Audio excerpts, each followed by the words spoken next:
Vendí mi empresa por 10,5 millones y mi esposo me dijo que fingiera la quiebra ante mi familia. Apenas unos días después, entendí que su plan era mucho más brillante y cruel de lo que imaginé. Acababa de vender mi empresa por 10,5 millones de euros.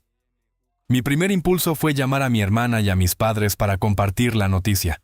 Pero entonces mi marido me miró como si ya supiera algo que yo todavía no quería admitir. Apoyó la mano sobre mi móvil y dijo una frase que me dejó helada. Llámales. Diles que has quebrado. Lo hice. Y lo que ocurrió apenas unos días después me enseñó hasta qué punto él había visto venir algo mucho más oscuro que una simple reacción familiar.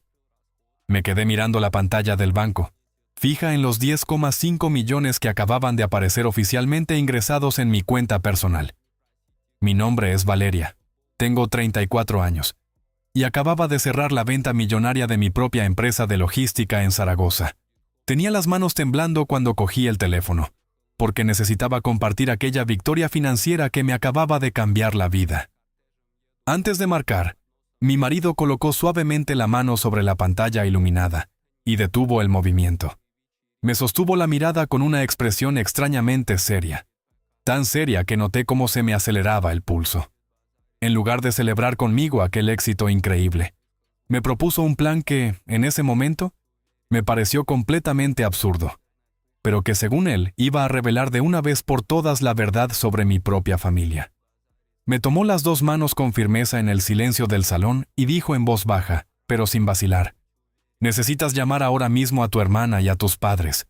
Diles que te has arruinado, que no te queda ni un euro. Mi cabeza se llenó de golpe de dudas. Mentir a las personas que me habían criado me parecía una traición horrible.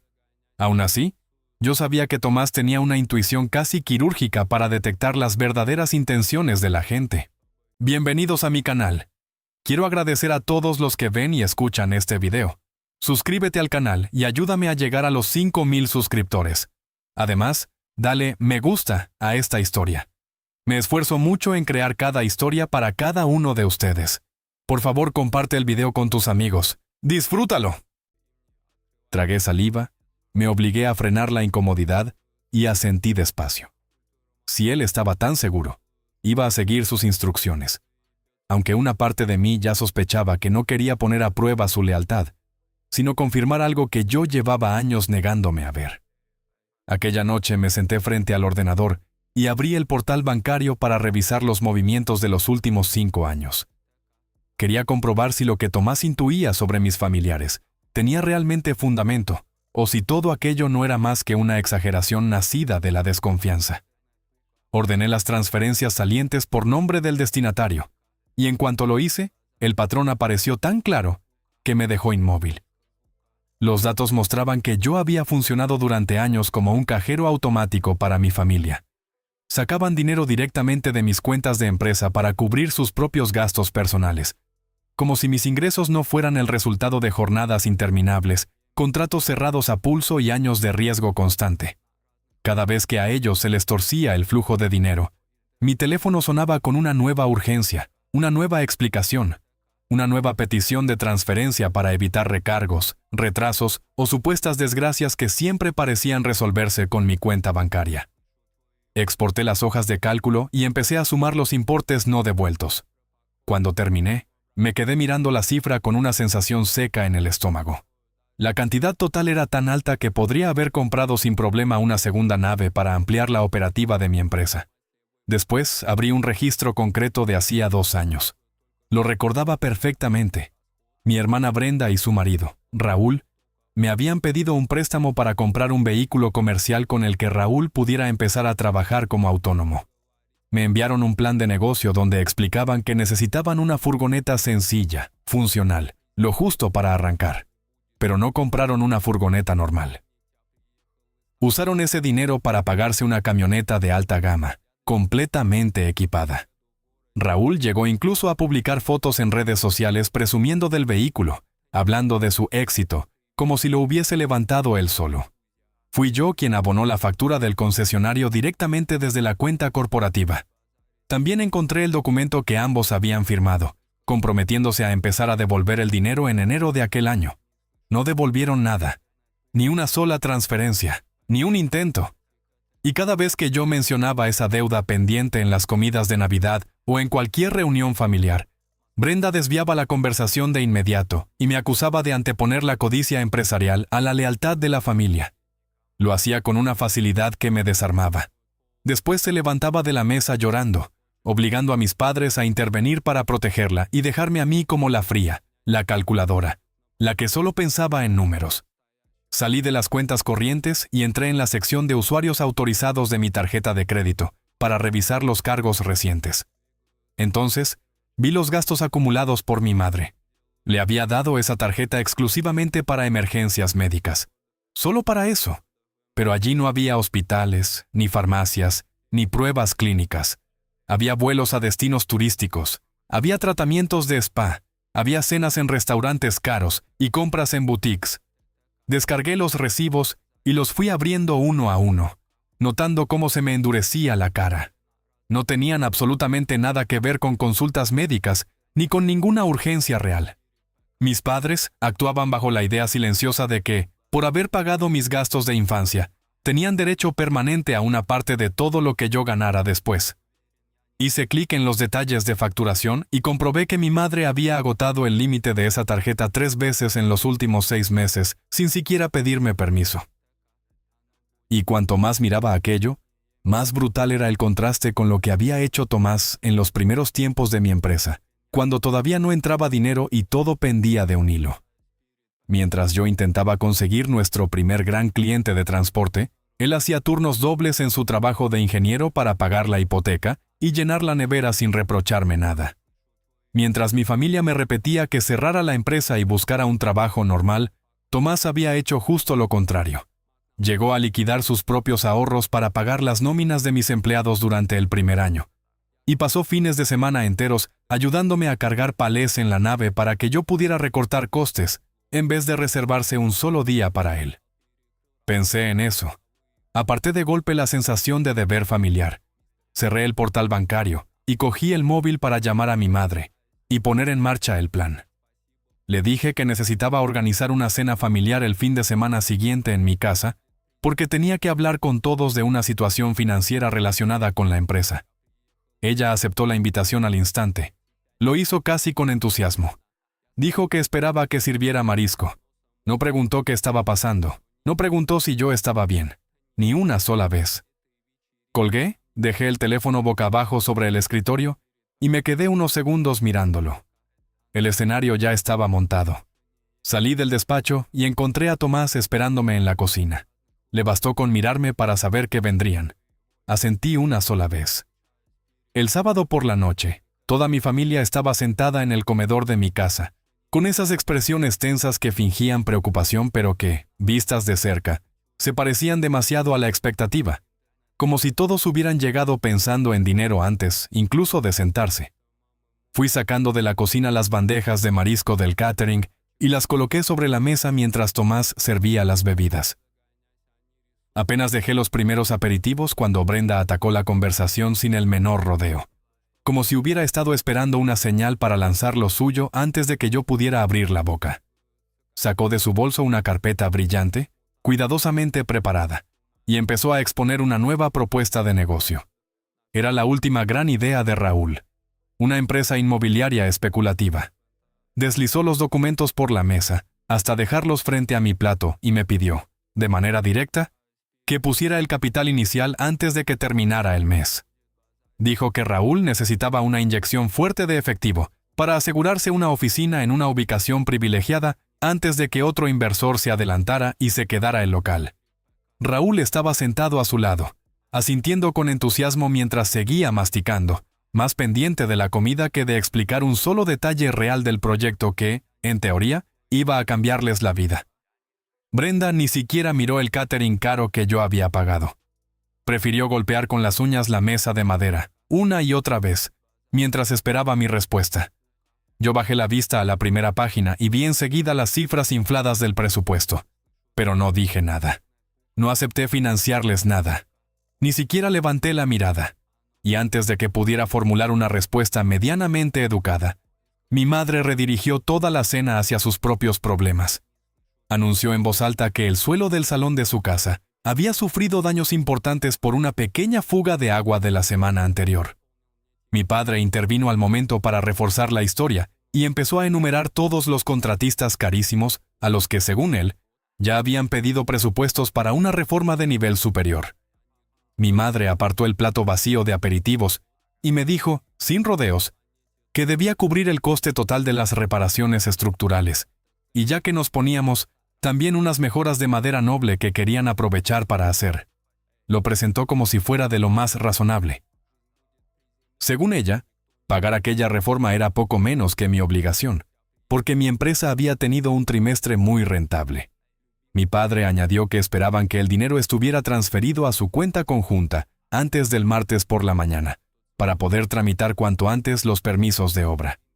Lo decían con una naturalidad asombrosa, como si mis ingresos fueran un fondo común familiar, como si todo lo que yo había levantado existiera únicamente para resolver sus gastos, sus planes y sus desperfectos. Levanté la cabeza muy despacio de la carpeta que Brenda me había empujado, y busqué a Tomás al otro extremo de la mesa. Él dejó los cubiertos sobre la servilleta con una calma casi calculada, y me hizo un leve gesto con la cabeza. Apenas un asentimiento, pero fue suficiente. Era el momento. Respiré hondo para ordenar los nervios antes de ponerme de pie. Sentí que todas las miradas se clavaban en mí. Los observé uno por uno para asegurarme de que estaban escuchando de verdad antes de soltar la noticia que Tomás y yo habíamos preparado. Mi empresa de logística se ha hundido por completo por culpa de graves interrupciones en la cadena de suministro. Ahora mismo tengo encima millones en deuda corporativa, dije con firmeza. La sala se congeló. La realidad de aquella frase cayó sobre la mesa y cortó de golpe las peticiones de dinero, la carpeta de Brenda y la reforma premium de mis padres. Vi sus caras paralizadas y mantuve la expresión seria mientras soltaba la segunda parte del guión. El banco ya me ha enviado varios avisos por impago. Podrían venir a ejecutar esta casa en cualquier momento. Bajé un poco la voz para que sonara a confesión rota, a miedo real, a alguien al borde del colapso, y pronuncié la última línea exactamente como la habíamos ensayado. No sé qué voy a hacer. No sé cómo voy a sobrevivir a esta quiebra sin perder absolutamente todo lo que tengo. Volví a sentarme y dejé que el silencio se asentara sobre la mesa. Esperé un abrazo. Una mano en el hombro. Una palabra de ánimo. Cualquier gesto mínimo que sonara a familia. Cualquier reacción que no oliera a cálculo. Y mientras pasaban esos segundos densos, empecé a entender que lo verdaderamente importante no era la mentira que acababa de contar, sino quién iba a ser el primero en traicionarse a sí mismo al responder. Esperaba que al menos una persona de mi propia sangre. Escribe en los comentarios qué opinas de esta situación, cómo la manejarías. Valoro la opinión de todos. Mostrara una preocupación real por mí, en vez de preocuparse por haber perdido su fuente de dinero. Pero en lugar de recibir apoyo o un mínimo de empatía, me encontré con un silencio inquietante que se apoderó de todo el comedor. Mamá se cruzó de brazos, adoptando una postura defensiva, y evitó mirarme directamente después de mi devastadora confesión. Nadie se levantó para consolarme. Nadie dijo que ya encontraríamos una solución para la crisis financiera masiva que acababa de describir. Simplemente se quedaron mirándome, con los ojos muy abiertos, asimilando que la fuente inagotable de efectivo de la que llevaban tanto tiempo dependiendo acababa de desaparecer. Apenas unos segundos después de mi declaración, el ambiente que había sido animado hasta ese momento se rompió por completo y dio paso al pánico. Brenda se levantó de golpe de la silla y dejó caer su carpeta de presentación al suelo. Me señaló directamente a la cara y exigió saber quién iba a seguir haciendo los pagos mensuales de su lujosa furgoneta comercial. En vez de preguntar si Tomás y yo tendríamos siquiera dinero para llenar la nevera, se quejó de que una retirada del vehículo arruinaría su impecable historial crediticio. Raúl por fin dejó de masticar el marisco y me miró con un disgusto evidente antes de cruzarse de brazos sobre el pecho. Nos has hecho perder toda la noche escuchando la presentación inmobiliaria, cuando ya sabías que tu empresa de logística no tenía ni un euro para invertir, se quejó con amargura. Mamá ignoró por completo mi angustia visible y empezó a rebuscar con desesperación dentro de su enorme bolso de diseñador hasta localizar la cartera. Sacó la tarjeta de crédito adicional que yo le había dado el año anterior y revisó furiosamente la fecha de caducidad impresa en el plástico.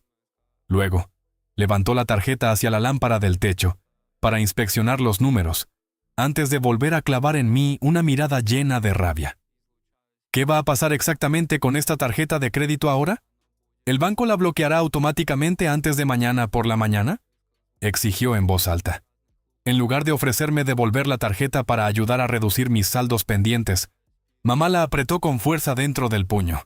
De hecho, me ordenó transferir inmediatamente una suma importante a su cuenta corriente personal antes de que las autoridades pudieran congelar mis activos empresariales. Justificó aquella exigencia escandalosa diciendo que necesitaba fondos de emergencia para proteger sus ahorros de jubilación de mis problemas legales. La miré a la cara mientras me negaba a procesar ninguna transferencia en la aplicación del banco. Papá negó con la cabeza con una decepción evidente y apartó de sí su plato de comida cara, todavía a medio terminar, para apoyarse pesadamente sobre el borde de la mesa. No me ofreció ni una palabra de consuelo, ni el menor apoyo paternal mientras contemplaba mi supuesta ruina financiera desde su asiento. Se ajustó las gafas y me observó con la misma expresión crítica que había usado siempre cuando cometía errores de niña. Te has buscado este desastre por asumir riesgos empresariales innecesarios, así que ahora tendrás que afrontar las consecuencias tú sola, sin arrastrar a esta familia contigo, declaró con frialdad. Los cuatro lanzaron enseguida un ataque verbal perfectamente coordinado, para culpar a mi falta de disciplina empresarial de la supuesta quiebra repentina de mi empresa de logística. Brenda me acusó de haberlos engañado deliberadamente sobre mis márgenes de beneficio durante los últimos 6 meses, solo para no financiar sus proyectos especulativos. Me recordó de forma explícita que mi firma seguía vinculada a los documentos del préstamo compartido de la hipoteca actual de su casa. Brenda exigió que me pusiera en contacto inmediatamente con la entidad hipotecaria para quitar mi nombre de cualquier escritura o documento relacionado con su propiedad, antes de que mi bancarrota empresarial activara alguna cláusula de impago sobre su vivienda. Mamá afirmó con firmeza que no permitiría, bajo ninguna circunstancia, que yo volviera a instalarme en mi antigua habitación para escapar de la inminente ejecución hipotecaria del banco sobre mi casa. Papá me advirtió claramente que no utilizara su número de teléfono fijo como contacto de referencia para ningún cobrador agresivo que intentara recuperar los préstamos de mi empresa. Los siguientes minutos los pasaron estableciendo límites financieros estrictos para asegurarse de que mi deuda empresarial no afectara jamás a sus cuentas personales ni a sus cómodas rutinas diarias. Menos de 10 minutos después de escuchar la noticia fabricada sobre mis cuentas vacías, mis familiares ya se estaban preparando para marcharse de mi casa. Brenda recogió la carpeta del suelo de un tirón mientras hacía un gesto brusco a Raúl para que fuera a buscar los abrigos al armario de la entrada. Mamá guardó de nuevo la tarjeta de crédito en el bolso, mientras se inventaba en voz alta una falsa emergencia relacionada con una reunión de la comunidad a la que, de pronto, tenía que asistir. 2 días después del portazo, fui a buscarlos. No para discutir, no para vengarme todavía. Quería ver hasta dónde llegaba de verdad su crueldad, cuando pensaban que ya no podían sacar nada de mí. Papá salió detrás de mamá sin volver siquiera la cabeza para darme una última palabra de ánimo o un simple gesto de despedida. Prácticamente se apresuraron hacia la puerta principal para escapar de la carga que, para ellos, representaba mi supuesto derrumbe financiero, sin molestarse siquiera en agradecer la cena de catering que acababan de devorar. Me quedé sentada en silencio en la mesa del comedor, escuchando cómo el portazo retumbaba por el pasillo, mientras Tomás alargaba la mano por encima de la madera para coger la mía. 2 días después, conduje por la ciudad para enfrentarme personalmente a mis familiares y comprobar hasta dónde estaban dispuestos a llegar. Mi primera parada fue la casa de Brenda, en una urbanización de las afueras. Aparqué mi coche justo detrás de la furgoneta de lujo que habían comprado con el dinero que salió de mis cuentas de empresa. Caminé por la entrada de hormigón hasta la puerta principal, preparándome para hacer algo que me costaba más de lo que quería admitir: pedir ayuda. Brenda abrió por fin el cerrojo, pero se quedó colocada dentro del marco de la puerta, bloqueando el paso con el cuerpo para que yo no pudiera entrar ni un paso en el recibidor. Tragándome el orgullo, le pregunté con educación si Tomás y yo Podríamos ocupar temporalmente su sótano sin terminar durante unos meses, mientras resolvíamos los procedimientos de la bancarrota empresarial. Le prometí claramente que compraríamos nuestra propia comida mientras buscábamos un alquiler barato, para no convertirnos en una carga para su casa. Incluso me ofrecía hacer tareas domésticas todos los días, o cuidar a sus hijos entre semana para compensar el uso del espacio durante aquel periodo de transición. Brenda levantó la mano derecha casi al instante para hacerme callar, al mismo tiempo que empujaba la puerta un poco más hacia la posición de cierre. No puedo dejar que os quedéis aquí. Mi familia necesita privacidad total, y ver de cerca tus problemas de deuda afectaría psicológicamente a mis hijos, declaró con frialdad. Lo dijo sin pestañear. Como si no existiera el hecho evidente de que buena parte de las cuotas de su casa dependían del éxito que antes había tenido mi empresa. Y aún así, me cerró la puerta en la cara.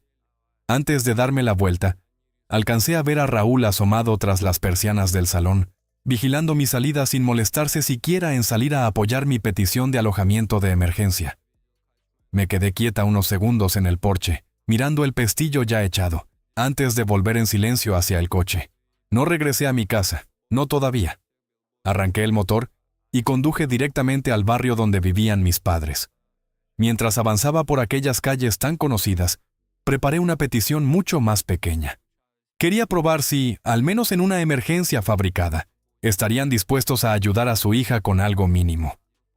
Aparqué junto a la acera, frente a su césped perfectamente cuidado, y me acerqué a la entrada con la simple intención de pedir prestado lo justo para cubrir las próximas facturas de suministros. Llamé 2 veces al timbre antes de que mamá apareciera por fin en el porche. Llevaba puesto un jersey nuevo de diseñador que, con toda probabilidad, había comprado usando mi tarjeta complementaria. Le expliqué con cuidado que los liquidadores de la empresa habían congelado temporalmente mis cuentas personales, y que, por eso, ese mes no podía pagar ni el agua ni la luz. Le pedí un préstamo pequeño, de 500 euros, asegurándole que Tomás le devolvería exactamente esa cantidad en cuanto cobrara su siguiente nómina como ingeniero. Mamá cruzó los brazos sobre el pecho al instante y dio incluso un paso hacia atrás, marcando más distancia entre nosotras sobre el porche de hormigón. No tengo dinero de sobra para ayudarte con tus facturas, porque ya eres una adulta y te toca aprender a limpiar tu propio desastre, dijo sin vacilar. No mencionó, por supuesto, los miles de euros que había sacado de mis cuentas para viajes, cenas y caprichos, mientras me daba aquella lección sobre responsabilidad financiera personal. En cambio, me aconsejó vender mis joyas o mis muebles para conseguir fondos de emergencia, en vez de seguir llamando a su puerta a pedir rescates económicos. Mientras seguía soltándome aquel discurso seco, vi a papá de pie en silencio dentro del recibidor, justo detrás de su hombro. Había presenciado toda la conversación.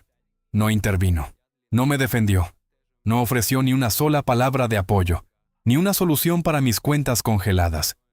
Se limitó a sostenerme la mirada y a asentir muy levemente, respaldando con ese gesto el comportamiento brutalmente egoísta de su mujer y dejándome claro, sin necesidad de decirlo, que la casa en la que me crié ya no estaba abierta para mí.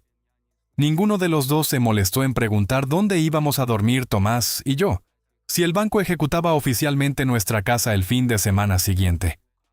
Papá incluso apoyó la mano sobre el hombro de mamá, para guiarla suavemente hacia el interior, antes de que los dos empujaran al mismo tiempo la pesada puerta de madera hasta cerrarla por completo. Me di la vuelta frente a la casa de mi infancia y caminé despacio hacia el coche, dejando que una sensación aplastante de decepción absoluta me recorriera el cuerpo entero. Aquella noche, mi móvil no dejaba de vibrar sobre la encimera de la cocina con notificaciones de mensajes entrantes de un nuevo chat familiar que acababan de crear. Cogí el teléfono y abrí un texto larguísimo escrito por mamá, donde dejaba perfectamente definidos sus estrictos límites financieros con respecto a mi supuesta bancarrota empresarial. Había redactado un auténtico ultimátum. Exigía oficialmente que dejara de presentarme en su casa para pedir préstamos de emergencia o ayuda con facturas. Decía que mi situación económica imprevisible amenazaba seriamente con alterar su apacible vida de jubilada y obligarla a soportar una ansiedad financiera que no pensaba asumir. Mamá me ordenaba de forma explícita que resolviera mis deudas empresariales por mi cuenta, sin depender jamás de sus cuentas personales, ni considerar la casa de mi infancia como un refugio temporal. Apenas terminé de leer ese ultimátum frío y restrictivo, Brenda empezó a llenar el chat familiar con una cadena continua de audios hostiles. Pulsé reproducir, y su voz retumbó por toda la cocina mientras atacaba, una por una, tanto mi capacidad profesional como mi carácter personal. No ofreció un solo consejo útil sobre el proceso de bancarrota. No intentó ayudar. Prefirió burlarse abiertamente de mis antiguas ambiciones empresariales. Eres una auténtica decepción. Tu bancarrota avergüenza a toda esta familia, así que más te valdría desaparecer del todo. Escupió Brenda en una de las grabaciones.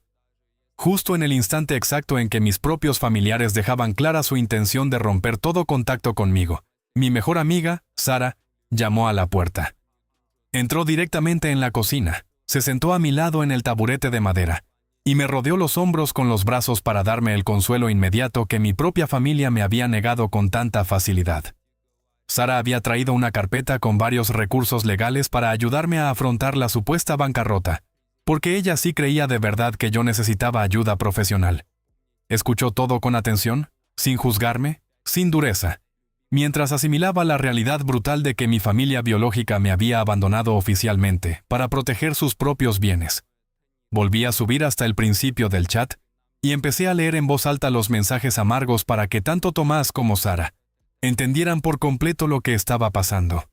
Leí una por una cada frase cruel que había escrito mamá. Después, reproduje los audios insultantes de Brenda, para que ambos escucharan con sus propios oídos la prueba indiscutible de la toxicidad que llevábamos años tolerando. Pronunciar aquellas palabras sin corazón en voz alta me ayudó a reconocer, por fin y sin matices, que las relaciones de sangre a las que había dedicado tantos años habían llegado a su final definitivo. La sensación de obligación que siempre había arrastrado con respecto a mis padres y a mi hermana se evaporó por completo mientras escuchaba sus propios insultos saliendo del altavoz del móvil. Tomás dio un paso al frente y me quitó con calma el teléfono de las manos, antes de pulsar el botón lateral para bloquear la pantalla. Lo dejó boca abajo sobre la encimera de granito y apoyó la otra mano sobre mi hombro, con esa firmeza serena que siempre aparecía cuando más la necesitaba. Miró un momento a Sara, después volvió a fijarse en mí, y declaró con absoluta seguridad que su extraña prueba de lealtad había funcionado exactamente como esperaba. Tomás me recordó, con suavidad, que ahora ya tenía la claridad total que necesitaba para sacar su presencia tóxica de mi vida cotidiana, sin cargar con ninguna culpa. Después nos dijo que fuéramos a por todos los documentos financieros del archivador del despacho, porque había llegado por fin el momento de preparar nuestro contraataque frío y calculado contra su codicia imperdonable. Cruzó la habitación para recoger su portátil y empezó a redactar la correspondencia legal necesaria para separar oficialmente mi patrimonio empresarial de todas sus cargas personales. 3 días después, la portada del principal periódico económico de Georgia publicó un gran titular sobre una reciente consolidación empresarial en el sector logístico regional. El extenso artículo financiero revelaba públicamente todos los detalles exactos de la venta completa de mi antigua empresa de transporte, por 10,5 millones en efectivo por adelantado. Y la publicación destacaba de forma visible una gran fotografía en color donde aparecía yo, sonriendo ampliamente, mientras firmaba de manera oficial el contrato final de transferencia junto a los ejecutivos compradores. Menos de media hora después de que el artículo saliera publicado, entendí hasta qué punto el dinero no solo cambia las relaciones, las desenmascara. El mismo teléfono que días antes había recibido desprecio, ahora vibraba sin parar con una urgencia casi obscena. Y esta vez no querían echarme. Querían volver a entrar. Los periodistas financieros detallaron ampliamente mis estrategias operativas innovadoras y confirmaron mi transición inmediata a una jubilación anticipada, financiada por completo por la enorme compra corporativa. El artículo también mencionaba de forma explícita la ausencia total de deuda empresarial pendiente en mi cartera de negocios para subrayar la rentabilidad extraordinaria de la venta cerrada. Menos de 30 minutos después de que la versión digital del periódico empezara a circular por varias redes sociales, mi móvil comenzó a vibrar con fuerza sobre la encimera de la cocina. La pantalla se llenó de inmediato con decenas de avisos de llamadas perdidas y un flujo continuo de mensajes desesperados enviados directamente por mamá y Brenda. Las dos abandonaron por completo la prohibición de contacto que habían impuesto días antes para bombardear mi teléfono personal, con intentos frenéticos de restablecer nuestra conexión familiar rota. Me limité a observar cómo sus nombres aparecían una y otra vez en la pantalla iluminada, sin hacer el menor gesto para responder. Llamaban sin descanso, una detrás de otra, como si insistiendo lo suficiente pudieran forzar una conversación inmediata sobre mi nueva condición pública de millonaria. Brenda terminó recurriendo a un mensaje de voz largo cuando comprendió que yo me negaba deliberadamente a aceptar sus llamadas. Pulsé el altavoz y escuché su tono, completamente alterado, mientras intentaba reescribir con descaro la historia real de nuestras últimas interacciones. Ay, Dios mío, yo siempre supe que ibas a triunfar a lo grande. Lo que te dije el otro día solo era una forma de motivarte para que te convirtieras en una empresaria más fuerte, declaró Brenda con una hipocresía casi insultante.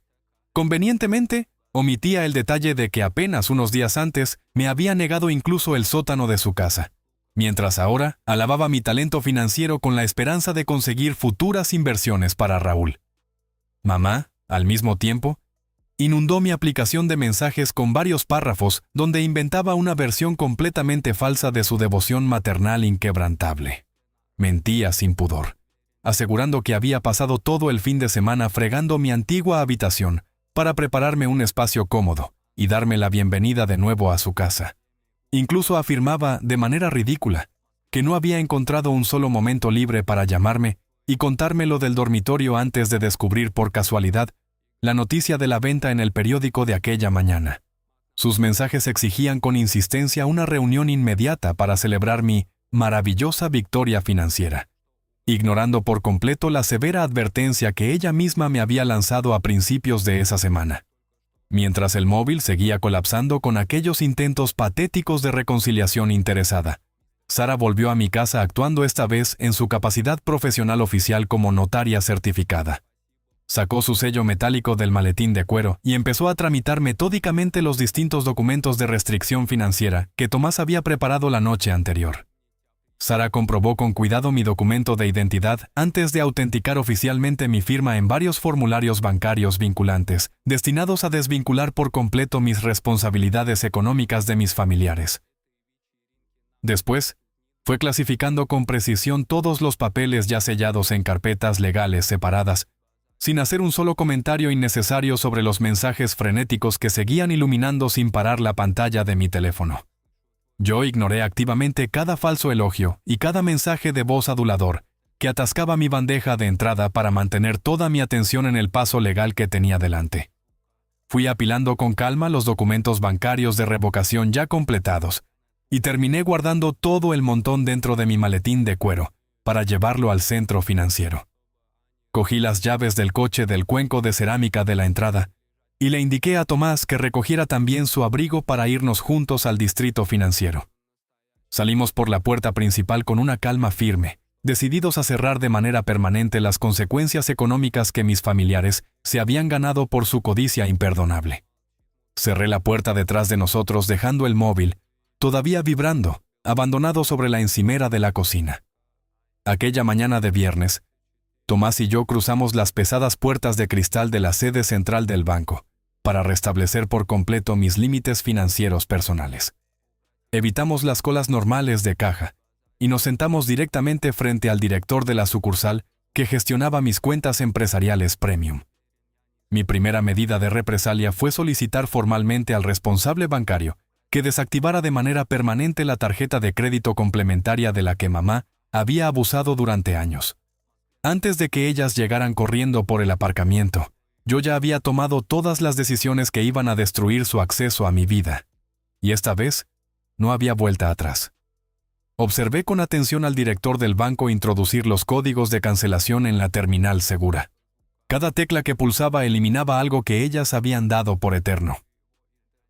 Firmé en la tableta digital autorizando que nunca más se emitiera una tarjeta adicional vinculada a mi cuenta.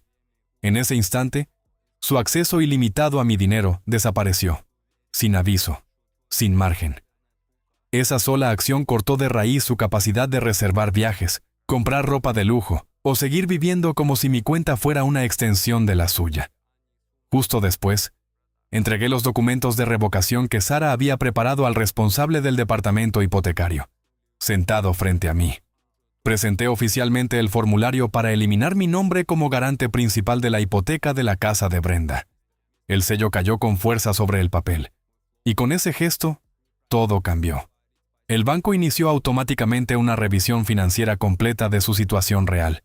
Sin mi respaldo, Brenda tenía que demostrar por sí sola que podía sostener esa casa. Ya no había red, ya no había cobertura, solo números, los suyos. Durante esas horas en el banco, fui cerrando una por una todas las vías que habían utilizado durante años para sacar dinero de mí. Cuando salimos al exterior, el contraste del aire caliente me golpeó en la cara. Tomás me agarró la mano con firmeza mientras caminábamos hacia el coche, y entonces aparecieron. Mamá y Brenda cruzaron el aparcamiento casi corriendo, descompuestas, aceleradas, como si llegaran tarde a algo que ya había terminado. Intentaron montar una escena de lágrimas, palabras atropelladas, disculpas que sonaban huecas incluso antes de terminarse. Brenda ya no tenía la postura altiva de días antes. Se acercó desesperada, suplicando que reconsiderara lo de la hipoteca. Dijo que el banco podía quitarles la casa, que sus hijos podían quedarse sin hogar. Intentó colocarse junto a la puerta del coche, bloqueando el paso. Mamá, al mismo tiempo, me pedía que reactivara su tarjeta. Prometía pagar, prometía cambiar, prometía todo lo que no había prometido cuando yo necesitaba algo. Me agarró del brazo para impedir que entrara al coche, repitiendo en voz alta que una hija tiene la obligación de ayudar a sus padres. Aparté su mano, sin esfuerzo. Mis obligaciones terminaron cuando tú decidiste abandonarme, dije, mirándola directamente. Las dos se quedaron quietas un segundo, solo un segundo. Las miré a las dos, sin rabia, sin emoción, solo claridad. No acepto vuestras disculpas, no son arrepentimiento, es miedo. Habéis perdido el acceso al dinero, no la conciencia. No respondieron. Nunca os importé yo, solo os importaba lo que podía pagar, continué. La tarjeta está cancelada, y ya no soy garante de vuestra hipoteca. A partir de ahora todo lo que habéis creado, lo pagáis vosotras. Sus caras cambiaron, no de tristeza, de pánico real. No dije nada más. Me giré, abrí la puerta y me senté en el asiento del copiloto. Ignoré los golpes contra la ventana mientras Tomás arrancaba el coche con calma. Dio marcha atrás sin prisa, como si no hubiera nadie gritando a pocos centímetros. Salimos del aparcamiento sin mirar atrás. En el retrovisor, sus figuras se fueron haciendo pequeñas, muy pequeñas. Por primera vez en mucho tiempo, no sentí peso. Sentí silencio. Y dentro de ese silencio, algo nuevo. Control.